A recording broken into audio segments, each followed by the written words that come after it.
Hey, what is going on, guys? It's Luke, and with DLC 5 all but confirmed, I want to talk about something that people are concerned about, and that is Gobblegums. In this video, I want to talk about how Gobblegums should be implemented into DLC 5, because we all know they're going to be. I want to talk about where they should be in maps, a couple of general rules that there should be to try to make them not so overpowered, and just general rules that should make them so that they don't change the maps drastically. Anyway, let's get right into it. Okay, so for our general rules, these go throughout all the maps, doesn't matter how many there are going to be. I would like to see all of these general rules be implemented into the maps. I would like to see one Gobblegum per round, remove all of the ultra rare megas, there's only one Gobblegum location per map, no Gobblegum cycling, so that means that when you do hit it, you have to take the Gobblegum or you can't actually get another one, and that all Gobblegums are 1500 points for a first Gobblegum. Now, fair warning, all the maps that I'm going to talk about do have very specific rule sets that I'm going to try to implement to make sure that the Gobblegums aren't very overpowered. They're going to be in specific locations, and there are going to be caveats that make sure that Gobblegums aren't as easily accessible as they are in regular Black Ops 3 maps. So anyway, let's get right into Origins.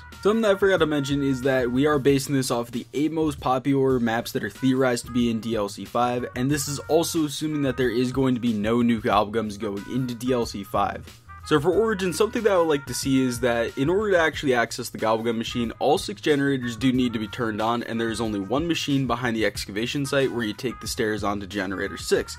Now, I think this would be a good spot for it, mostly because it would fit there. There's a lot of places where, just stuff doesn't fit into Origins, or there can't be more stuff added to it, but I do think that this location would actually be really, really good, because it's not in a really easy spot where you can get to it, and then just, bail instantly and you'd be fine. It's in a tight little area where it's actually going to be a little bit difficult to get to it, especially during the rounds.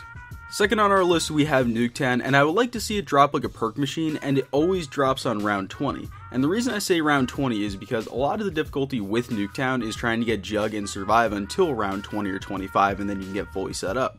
So I think if you can last until round 20 without Gobblegums, and you can get your Jug, you can get all set up, everything like that, it would take away a lot of the use for some of the Gobblegums, like let's say Immolation Liquidation, that would still be in there if we did take out all the ultra rare megas, that would make the map super easy to set up on. Third up is Buried, and I would like to see the Gobblegum machine in the witch's house, and it can only be hit when the lights are on every 5 to 6 rounds.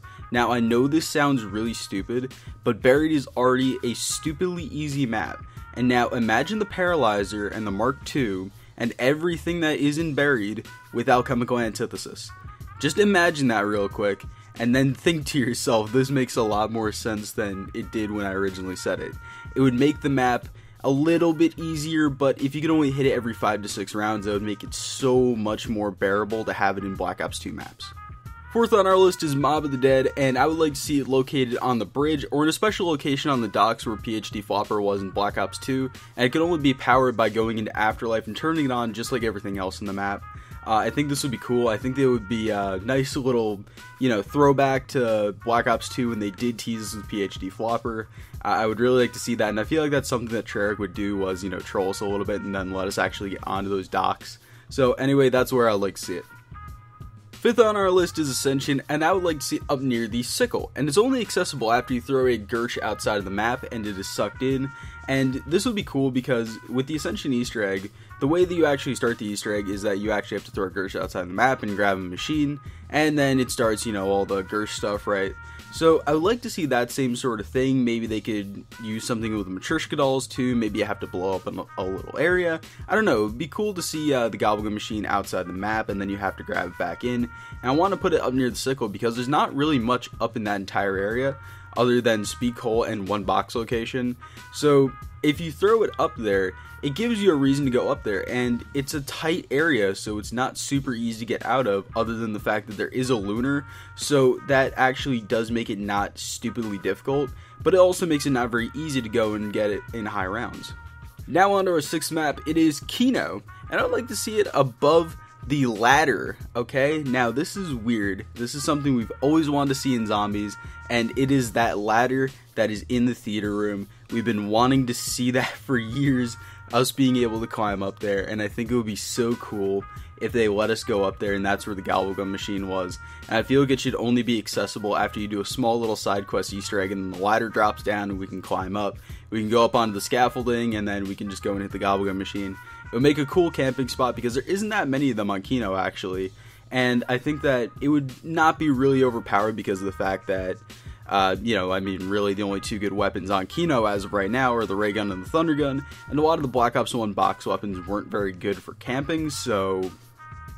On to the 7th map, we have Shangri-La, and I would want to see the Gobblegum machine on the slide, actually. And the Gobblegum is the same until you grab it. It's kind of like with that general rule that we went over earlier, but what I would like to see is that, basically, the Gobblegum is already out, and you don't need to hit it. It's already pre-selected for you, and then you just grab it, and it would be 1,500 points. It would take it away from you as soon as you grab it, and it would just be a random Gobblegum out of your 5 every time you start the game, and you would have to go down the slide, look to the left or to the right, and then you can grab it.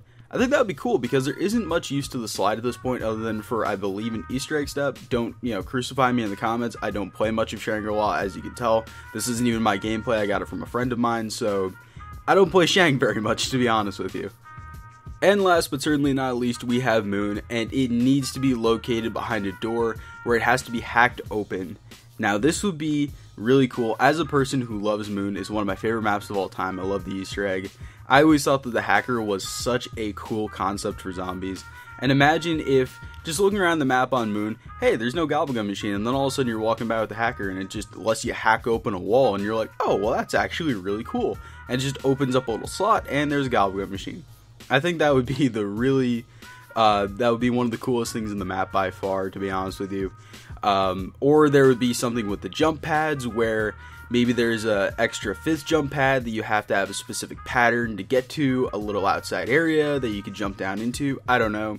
But anyway, tell me what you guys think about this whole video in the comment section down below. Are you guys DLC 5 believers? Are you not DLC 5 believers? Tell me how you guys would like Gobblegums to be implemented into DLC 5 if it is real. Anyway, I do love you guys. I would love to see, again, your opinions in the comment section down below. While you're down there, leave a like, subscribe if you haven't done so already. My most recent videos are popping up on the screen here. Anyway, I love you guys. I'll see you in the next video. Peace.